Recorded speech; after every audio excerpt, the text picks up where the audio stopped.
Bismillahirrahmanirrahim. Assalamualaikum warahmatullahi ta'ala barakatuh.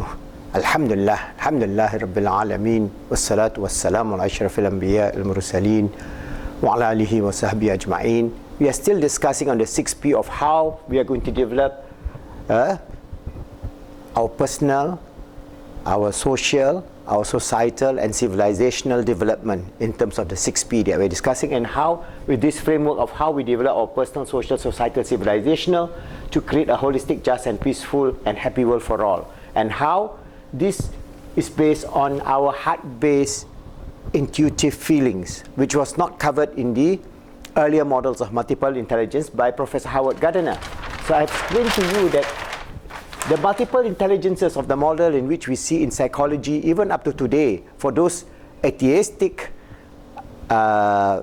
psychologists, they would only say that we have, bodily kinesthetic, musical intelligence, visual spatial intelligence, verbal and logical. And we have this intra and interpersonal capacity or intelligences. So, but they would not go to the another level where, for example, we have naturalistic intelligences, and then at the highest level we have intuitive heart-based intelligences, which is now a lot of these psychologists who are embracing this global worldview of this universal worldview of this universe as an entity created by a supreme being. They call them the supreme universe or the supreme energy, whatever they want to call it, but it is God, Allah. And for us, they have embraced this, that these intuitive heart-based intelligences and our existential spiritual intelligences are the basis of our very existence.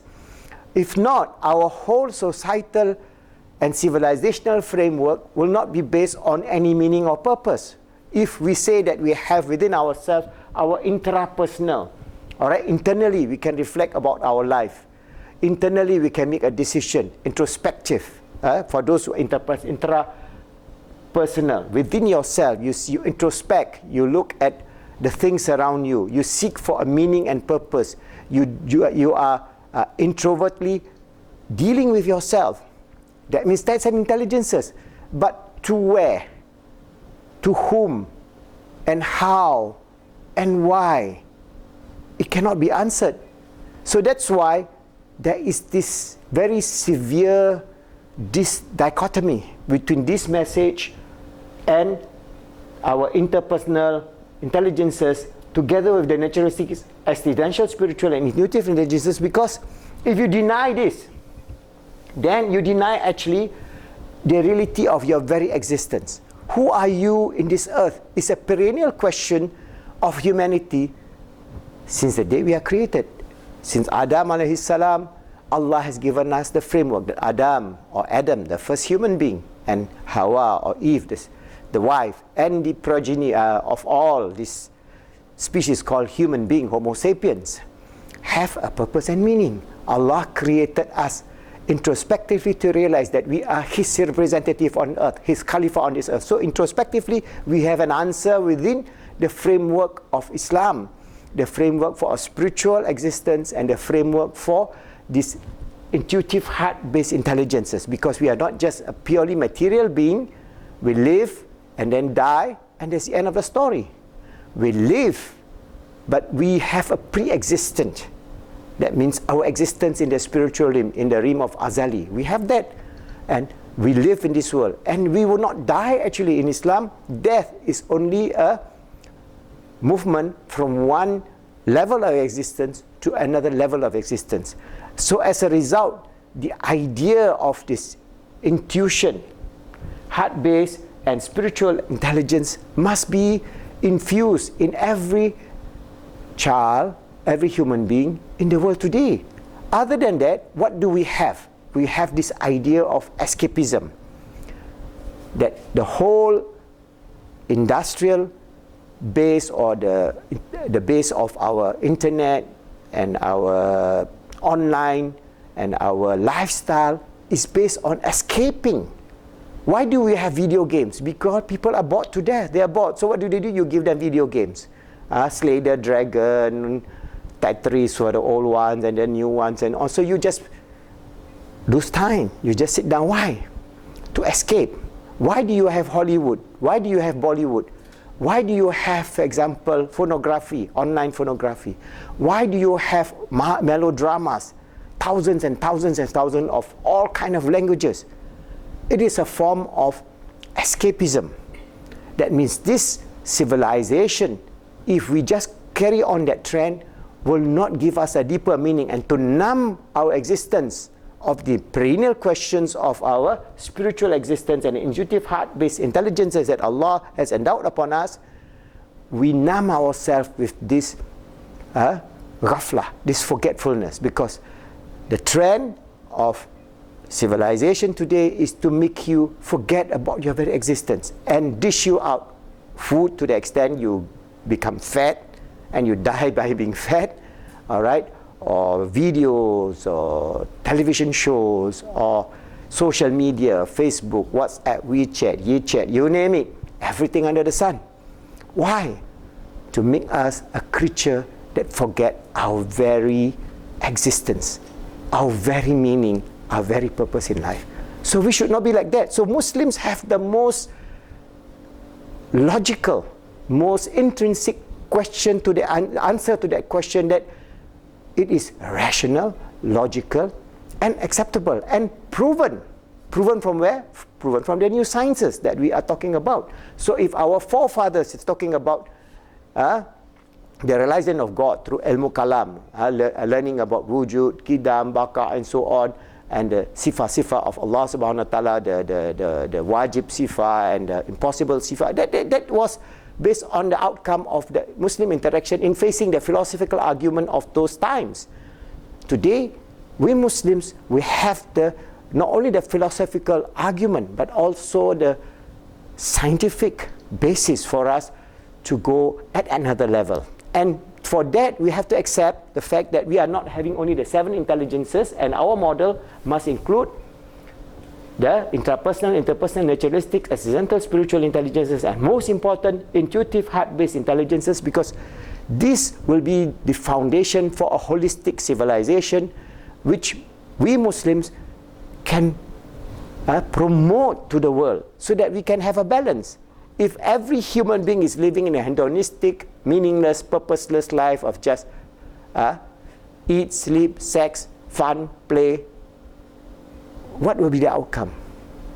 It is a aimless, purposeless life that leads to self-destruction, that leads to addiction, that leads to all kind of problems that will not bring peace, happiness, or success. But the other model that we have, based on our love of Allah subhanahu wa ta'ala, relying on His mercy, His compassion, and relying on this whole great purpose of existence, being His Khalifa on this earth, and relying on the intuitive intelligences, nurturing it as part of our existence. You can feel it within yourself, and this has been elaborated throughout the history of Islam.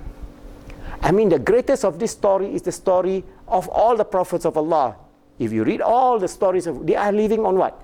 Intuitive skills, intuitive intelligence, spiritual intelligences, which was abounded by them. And the best of all is our Holy Prophet Muhammad sallallahu alaihi wasallam, the beloved of Allah and our beloved, who received the revelation. Where does the revelation come from? It comes from the realm of the Creator to us, the Quran, and it explains many, many things from the existence, the purpose of our existence. So all these things will then strengthen our intrapersonal, interpersonal, naturalistic, existential, spiritual, and intuitive heart intelligences, because Allah tells us from the perspective of our heart base, how we are going to change ourselves based on the love of Allah, love of the Prophet, and how we realize that we have to have mercy and compassion, receiving it from Allah subhanahu wa ta'ala and transmitting it to all humanity. The mercy, the compassion, and the love of Allah to all humanity. And we develop a wonderful, holistic, future civilization based on Iman and Taqwa, based on realizing our purpose and meaning in life, and based on understanding the fulfillment of all our intelligences. So when I'm talking about Professor Howard Gardner intelligences, we now can develop a better model, multiple intelligences, holistic PIP model. Inshallah, there will be a lot of research. For example, we talk about the interaction of interpersonal, naturalistic, existential, intuitive intelligence, where are they from? Naturally, the intersection comes from our roh, our spirit. The interaction comes from our qalb. The interaction also comes from our qalb. The interaction also comes from our nafs and our jasad. So basically, it is this holistic principle that is so wonderful and is so amazing. And remember, this is very, very, very scientific. So if anybody is going to deny the intuitive heart-based intelligences, they are going to deny about the very purpose of our life. So if we are able to do that, we are able to understand, for example, the revelation that our Holy Prophet Muhammad SAW is as inspiration from the realm of the Creator. Allah infused through Jibreel to him to bring this message. We have the revelation to Prophet Jesus, to Moses, to all the great teachers, maybe even Buddha and Lao Tzu and Confucius and other great teachers of the world. Allah sent prophets to all humanity, all time, all tribes. So we have that. And these intuitive heart-based intelligences can be proven. Even within the realm of all the miracles of our Holy Prophet Muhammad SAW. And Khalifah Rashidun, for example, Sayyidina Umar, Umar al-Khattab at one time was giving his khutbah in the Grand Mosque of Medina for Friday prayer, and then while he was giving his khutbah, suddenly he says, out of context, he says, Saria, Saria, run up to the hill, run up to the hill. And everybody in the congregation was shocked. So after the Friday prayer, they asked Sayyidina Umar al-Khattab, why do you say so? Then he says, I foresaw. Saria was a commander of the Muslim army that was being attacked by the Persians, and he told Saria to go up the hill.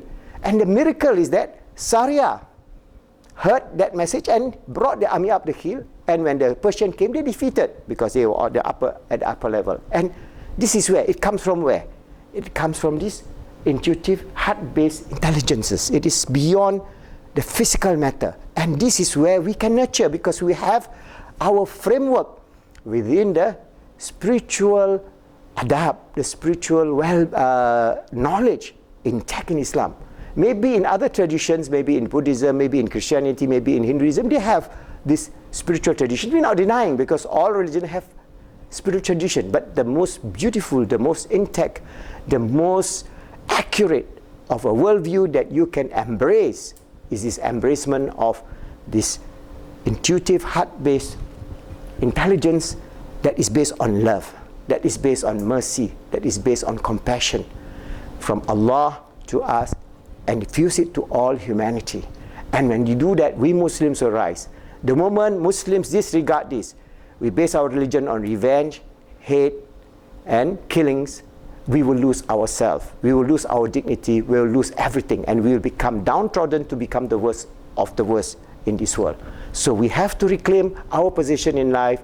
And inshallah, if we understand how, even from the very basic principle tools of psychology, from the work of Professor Howard Gardner, we can tell that Islam has a better model. But it's up to you, brothers and sisters, those of you who are psychologists, who are neurologists, who are studying human potential, human capacity, to come up with an answer to this. I can only give you an overview for you to understand that the holistic civilization can be led by Muslims in the 21st and 22nd century, and we would bring them the joy, the meaning, the purpose, the love, the grace, the mercy from Allah subhanahu wa ta'ala, and to all of us as Muslims, and to all human beings and all goodly creatures on this planet Earth, so that we fulfill our role as His Khalifa, always striving to make ourselves good, helping others to be good, and making the world good, inshallah.